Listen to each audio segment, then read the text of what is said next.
Anna White. In this video, I'm going to share all my tips and tricks to installing Euro drawer slides. First, let's talk real quick about what a Euro drawer slide is. These are the white drawer slides that mount on the bottom corner of the drawers. They come in a variety of sizes. Cabinet members, which are larger, and then you'll have the drawer members which have this angle on them and they're smaller. The pros to these drawer slides are they're inexpensive, they're beginner friendly, they're forgiving, they're readily available, and the drawer actually slides pretty nice. So what are the cons? Well, you can see them if you're worried about seeing the drawer slide.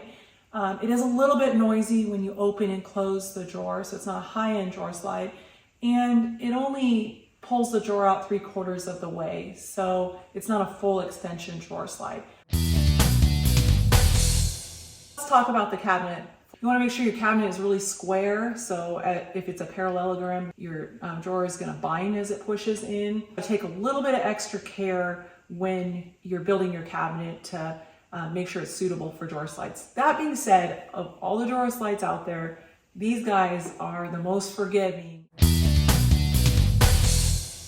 So how big of a drawer do we need to go in your cabinet? You want to take your opening, and what I'll do is each tape has this clip, and I don't necessarily trust them all the time, so I'll just hold 2 inches, and I'm measuring this inside, so I've got holding 2 inches there, and then I can come over here and measure, and then subtract 2 inches, and I've got a really good inside measurement for how big this drawer is. So I know what this inside width is. These drawer slides require 1/2 inch clearance. So I've got a drawer box already built, and the sides are going to be equal in length to your drawer slides. So I've got 16-inch drawer slides, cut the sides to 16 inches. The front and the back are that inside width minus the 1 inch for the drawer slide clearance minus the thickness of your drawer side material. So I got 3/4 inch drawer sides,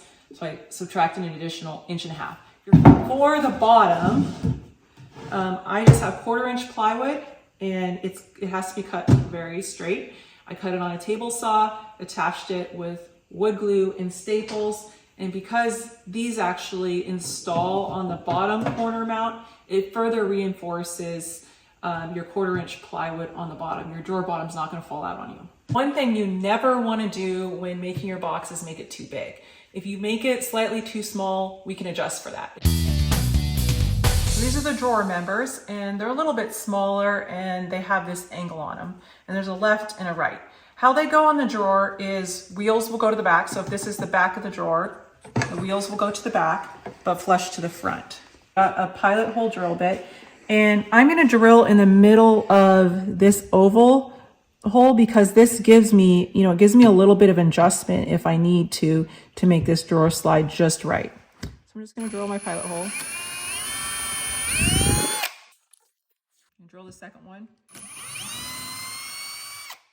And then I can just add the screws into those. So a magnetic bit really helps with these tiny screws.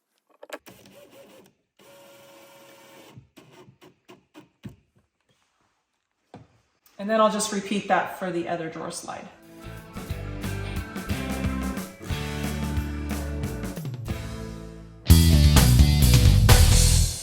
So now for installing the cabinet members. The first thing we're going to do is mark where the location of the front of the cabinet member gets installed. An 1.5 inch thick block works perfect. So just go ahead and set that in, because we would need to go 1.5 inches up to allow the right clearance for this, and then mark it with a pencil.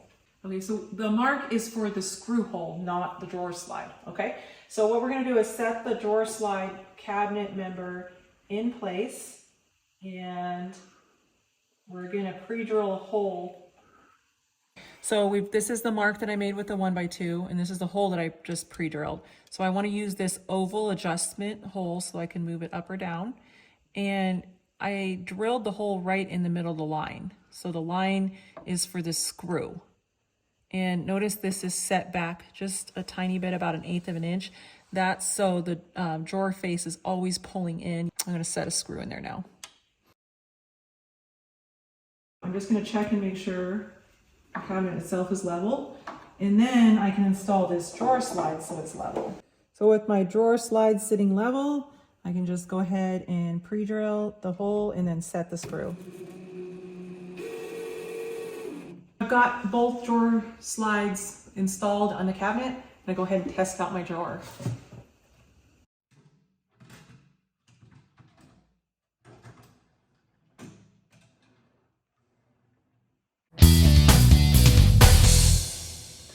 I'm actually really happy with how this drawer is sliding. See how smooth that is? But because I use those oval holes to attach the screws, I do have some ability if the drawer, like there was too much space here, I could bring those drawer slides out. If I needed to adjust the cabinet members up or down, I can. At this point, you want to go back and use the remaining screws to set the drawer slides. I'm going to talk real quick about the drawer face because you probably want to make this look a little nicer than it is. So how the drawer face will work, I've already got one cut, is you'll just put it right on top. And you want to leave about an 1/8 inch gap on each side so it can close nicely. And you'll just put that and set it in place.